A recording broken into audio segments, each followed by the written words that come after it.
What's up everyone, this is Gio here, and today I'm going to show you two different ways you can back up your Sega Genesis games. I'm also going to talk about two different ways that you can play back those Sega Genesis game files. That way you can extend the lifespan of your cartridges. Let's get started.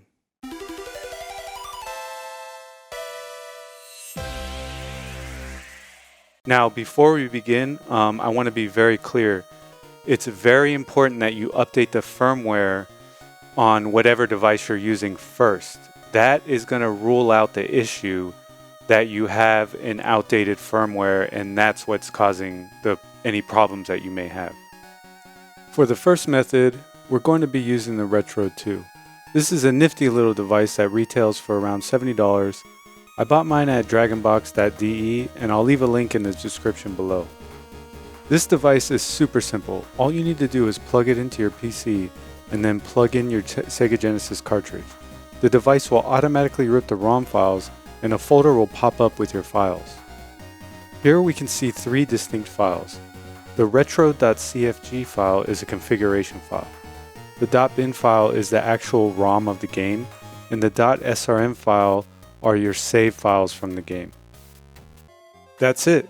You can now use the ROM file in any way you want, which we will talk about after we cover the second way to back up your game files.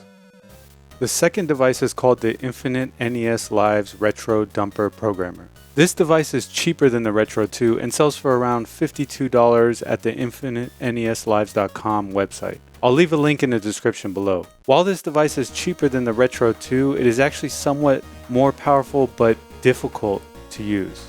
The first thing you want to do is head to the official GitHub page for the INL Retro Dumper and download the right files. In my case, I'm using the Windows package installer.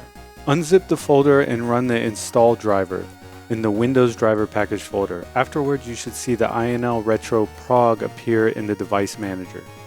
The next step is to open the INL Retro.lua file in a text editor. I'm using Notepad++. You then want to set the proper variables to match the type of cartridge you're dumping. For this tutorial, we are dumping a Sega Genesis cartridge, so we are going to change the cart and cart_console variables to Sega. The next thing you need to do is create a folder named ignore within the project's host folder.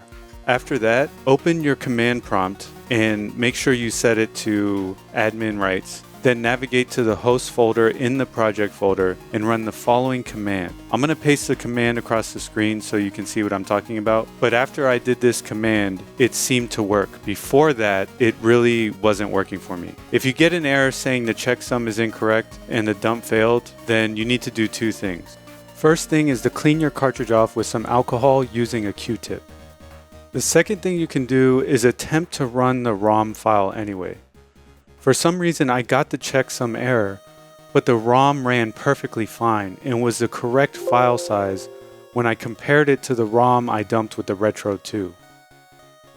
Since this was so finicky, I had to test the ROM multiple times using Kega Fusion on my PC, and it finally worked. When the checksum had failed, all I got was a black screen. So since we've backed up our games, the next step here is how to play back those game files so that we can extend the lifespan of our cartridges. There are currently only two worthwhile ways to do this with most games. The first way is running it with an emulator like Kega Fusion on your PC or on something like a Raspberry Pi. The second way, which is my preferred way, is to use a flash card. I specifically used the Mega EverDrive X3, which you can get on Stone Age Gamer for around $48.99. There are much more expensive options that can play Sega CD games, but I feel like this does the job just fine and for a good price. I'll leave a link in the comments below. So we covered two ways you can back up your Sega Genesis games, as well as to play those game files. While this video is not really a review, I have to say that I much preferred working with the Retro 2 over the INL dumper. The Retro 2 didn't have any issues. The INL one, I had multiple bugs that I had to work through, so I definitely recommend the Retro 2. If you like this video, please like and subscribe. And if you have a better way to back up your library, let me know in the comments below. Thanks for watching.